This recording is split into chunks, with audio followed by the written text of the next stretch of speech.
सम्माननीय बंधुओं, मैं खास तरीके से मोदी जी से कहना चाहता हूं कि मुझे पहले के प्रधानमंत्रियों से जितनी शिकायत थी उतनी शिकायत वर्तमान प्रधानमंत्री मोदी जी से है। इंग्लैंड के प्रधानमंत्री ने एक बार कहा था कि दुनिया के किसी भी व्यक्ति पर कोई अच्छा विचार है तो वह इंग्लैंड में आए,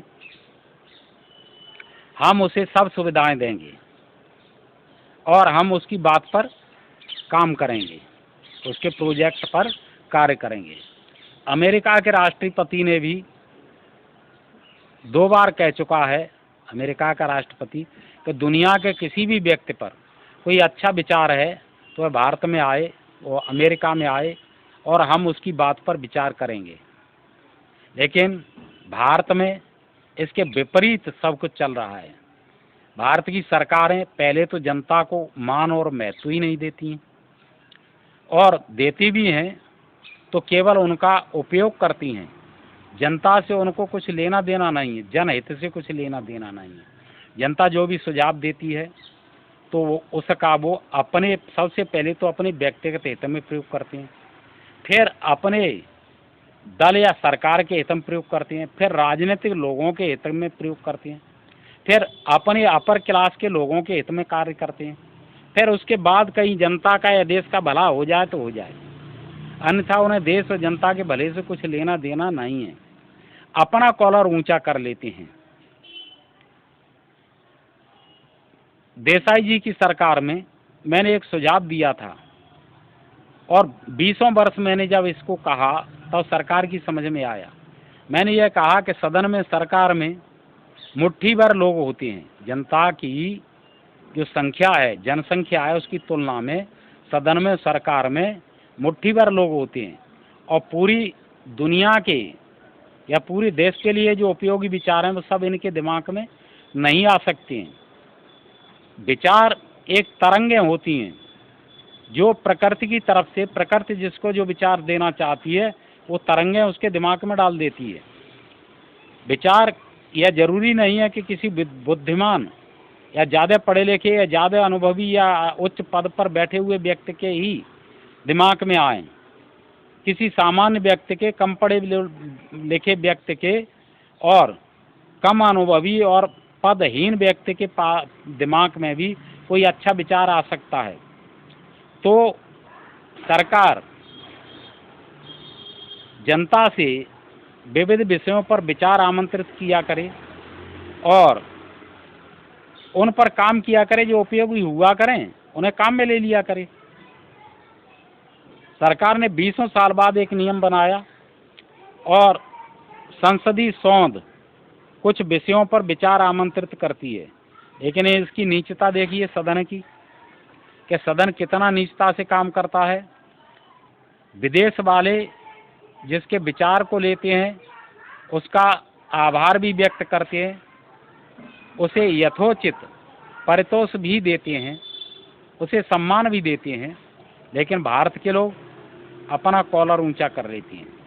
भारत के सदन ने, सरकार ने नियम बनाया है कि यदि कोई भारत के सदन को, संसदीय समिति को विचार देगा, अपने सुझाव देगा, वह सुझाव संसद की संपत्ति हो जाएंगे और जो सुझाव देगा वह उन सुझावों को किसी पत्र में, पत्रिका में या किसी किताब में या सोशल मीडिया पर अपने विचार कह करके प्रचारित और प्रसारित नहीं कर सकता है, वह सदन की संपत्ति हो जाएगी। अब मेरे जैसे कम पढ़े लिखे व्यक्ति के दिमाग में, जो एक देहात का किसान है, मैं कम पढ़ा लिखा देहात का एक घसखोदा किसान हूँ जिसे अनुभव भी नहीं है, मेरे दिमाग में यह नहीं आता है कि एक कोई प्राइवेट व्यक्ति जिसका दूर दूर तक सरकार से कोई संबंध नहीं है, न वो है सांसद है, न विधायक है, न मंत्री है, न कोई अधिकारी है, न चपरासी है, वह विचार देता है, अपना समय बर्बाद करता है, परेशानी उठाता है, पैसा खर्च करता है और सदन की वो बाप की जागीर बन जाएगी। भैया कैसे बन जाएगी? यह मेरी समझ में नहीं आता। ये सदन जैसे ही लोग जाने जो उसमें 800 के लगभग बैठती हैं, सरकार जाने जिसमें 50-60 मंत्री होते हैं, कि ऐसा कैसे हो सकता है? जनता इस पर विचार करे कि क्या वह सरकार की संपत्ति हो जाए, सदन की संपत्ति हो जानी चाहिए, या उस व्यक्ति की ही संपत्ति रहनी चाहिए। मैंने कई प्रधानमंत्रियों को कई सुझाव दिए और उन्होंने उल्टे सीधे उनके अर्थ लगाए और अपने हित में प्रयोग किया। मनमोहन की सरकार को मैंने एक सुझाव दिया था कि हम अमेरिकी डॉलर में आयात निर्यात करते हैं, अमेरिकी डॉलर से विदेश व्यापार करते हैं। कोई हम पर खरीदने आता है तो हम उससे कहते हैं कि अमेरिका का डॉलर दो। हम किसी देश पर जाते हैं तो वो कहता है कि अमेरिका का डॉलर लाओ। उस स्थिति में जिस पर डॉलर नहीं होता है, जिस देश पर डॉलर नहीं होता है, वो अमेरिका के पास पहुंच जाता है, खरीदने के लिए भी और बेचने के लिए भी। तो अमेरिका को लाभ होता है, दूसरे लोगों को हानि होती है। तो मैंने इस मनमोहन सिंह से कहा कि भाई, हम किसी देश से कुछ खरीदना चाहते हैं तो हम वस्तु विनिमय करें, पहले उसे जो चाहिए वो हम दे दें और हम जो चाहते हैं वो देश दे दे, और उसके बाद हम लेन देन करते हैं, कुछ ज़्यादा का खरीदते हैं तो हम उसे अपनी मुद्रा दे दें, या वो हमसे कुछ ज़्यादा का खरीदता है तो वो देश हमें अपनी मुद्रा दे दे, स्वदेशी मुद्रा में व्यापार करें। तो ये बात जो है मैंने सरकार से कही थी, मनमोहन सिंह की से, और देश हित को ध्यान में रख करके कही थी। लेकिन हमारे मनमोहन सिंह जी ये अर्थशास्त्री हैं या अनर्थशास्त्री हैं, इन्होंने जाकर के उसे ब्रिक्स देशों के सम्मेलन में जो है रैंक दिया। उसका परिणाम ये हुआ कि चीन ने 20 देशों से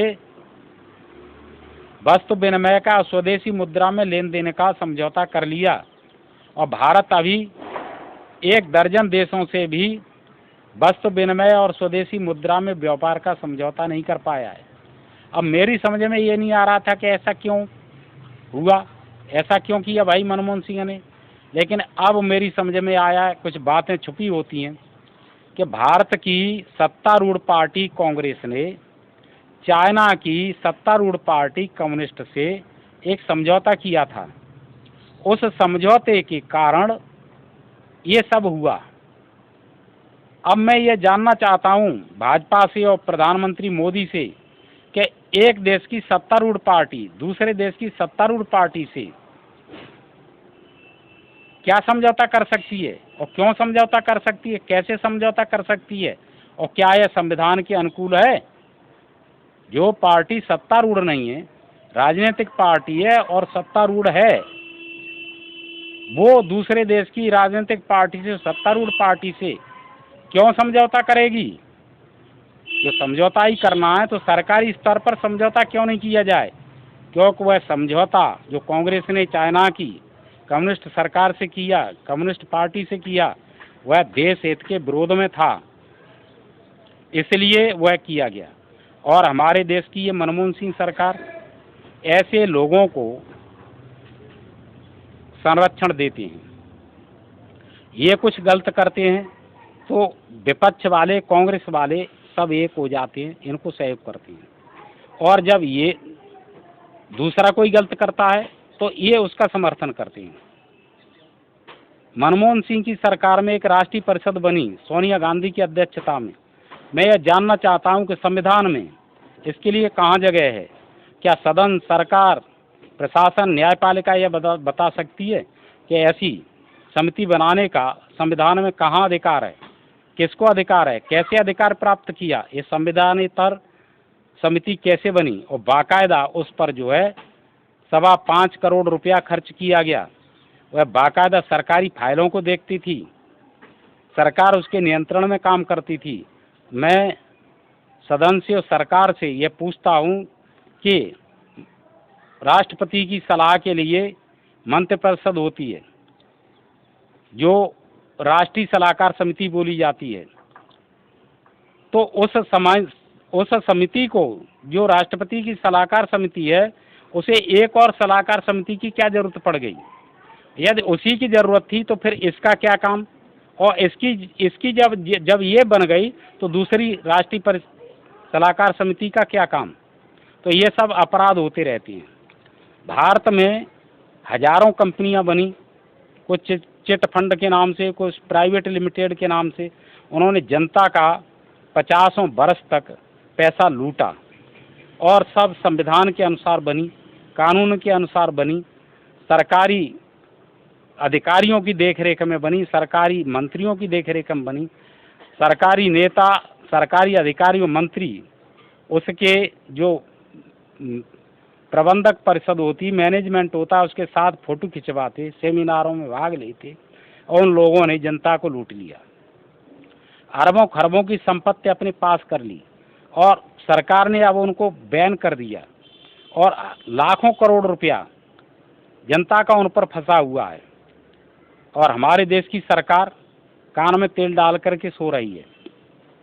इन लोगों ने अपनी गाड़ी कमाई, अपना पेट काट करके इकट्ठी की, इसलिए कि वो अपने बच्चों को पढ़ा लेंगे, अपने बूढ़े माँ बाप का इलाज करवा लेंगे, अपना मकान बनवा लेंगे, लड़के लड़कियों की शादी कर लेंगे, और इन हरामियों ने इनका पैसा ठग लिया और सरकार के सहयोग से। तो इसके लिए जिम्मेदार कौन है और क्यों इतना देर की जा रही है, क्यों पैसा उसका मारा जा रहा है। तुम 10-20 साल बाद जब उस रुपये का मूल्य 10% भी नहीं रहेगा तब उसे दोगे, और जब काम बिगड़ जाएंगे तब उसको दोगे, तो इसका फिर मूल्य मतलब क्या रहेगा, क्या अर्थ रहेगा। आज जनता पर भारी संकट है और ये संकट मोदी के कारण है। कुछ नोटबंदी से संकट आया, कुछ जीएसटी की तरह से, जीएसटी की वजह से संकट आया, और इस लॉकडाउन ने तो मार ही डाला। अब सरकार की समझ में यह नहीं आ रहा है कि वो क्या करे। मैंने सरकार से कई बार रिक्वेस्ट की है कि भाई मुझे आप समय दे दो तो मैं 2-4 पॉइंट आपको बता दूं जिससे देश की और आपकी सरकार की हालत सुधर जाए, जनता को रोटी मिलने लगे, आपको टैक्स मिलने लगे। लेकिन नहीं, उन्हें लगता है कि कहीं ऐसा न हो कि मेरा कद छोटा हो जाए और हरिओम तिवारी का बड़ा हो जाए। अरे भाई, इससे तुम्हारा और कद बड़ा होगा, मेरा छोटा है और छोटा ही रहेगा। आपने मेरे विचारों को आप अपने नाम से या मेरे सुझावों को आप सरकार के नाम से लागू कर देती हो तो वो शर्म की बात नहीं है। और जब मैं ये कहता हूँ कि विचार मेरा है तो वो शर्म की बात नहीं है। यदि आप ऑथराइज तरीके से पूछ लोगे तो क्या वो शर्म की बात हो जाएगी। क्या सरकार या प्रधानमंत्री या वित्त मंत्री लोगों को आर्थिक मुद्दों पर विचार विमर्श नहीं करता है, उनकी लोगों से सलाह नहीं लेता है, और मुझसे ले लोगे तो क्या हो जाएगा। मेरे दर्जनों आर्थिक विचारों पर सरकार ने अमल किया है। ये जो अब विचार चल रहा है कि सरकार जो है हैसियत प्रमाण पत्र बनवाएगी, ये सन 8 में हमने मनमोहन सिंह की सरकार को दिया था, मोदी की सरकार को भी दिया, लेकिन आज दिन तक ये लागू नहीं हुआ। अब लागू कर रहे हैं। इसके 20 टुकड़े कर दिए, मुद्रा योजना, स्टैंड अप योजना, स्टार्टअप योजना, ठीक है, यानी क्या क्या उसके 20 टुकड़े कर दिए। लेकिन मैंने जो एक बात कही थी कि जिस व्यक्ति पर अपनी अचल संपत्ति है उन सब व्यक्तियों का हैसियत कार्ड बनवा दो, और उन व्यक्तियों को आप बैंकों से, राष्ट्रीयकृत बैंकों से एटीएम कार्ड की तरह से लोन लेने का अधिकार दे दो। जिन लोगों पर अपनी कोई अचल संपत्ति नहीं है उन लोगों को भी 1 लाख 2 लाख रुपए का हैसियत प्रमाण पत्र बना करके दे दो, क्योंकि वो देश के नागरिक तो हैं और देश की जो राष्ट्रीय संपत्ति है, जो संसाधन है, उसमें उनका भी हक है, अधिकार है, तो उनको दे दिए जाएं, उनको भी हैसियत प्रमाण पत्र बना करके दे दिया जाए। लेकिन नहीं, क्योंकि कहीं वो जनसंग्राम पार्टी की और हरिओम तिवारी की बात बड़ी न हो जाए, अपना उस पर मोहर लगा दी। अरे भैया लगा लो मोहर, मैं कोई मना थोड़ी करे हूँ, लेकिन कुछ अच्छा तो देश के लिए कर दो। मेरे पास वही नहीं और भी कई पॉइंट हैं, यदि सरकार चाहे तो मैं उसको दे सकता हूँ जिससे जनता की हालत सुधरे और उनकी हालत सुधरे। अभी कुछ दिन पहले मैंने अमेरिका के राष्ट्रपति को एक पत्र लिखा यूएनओ में भारत को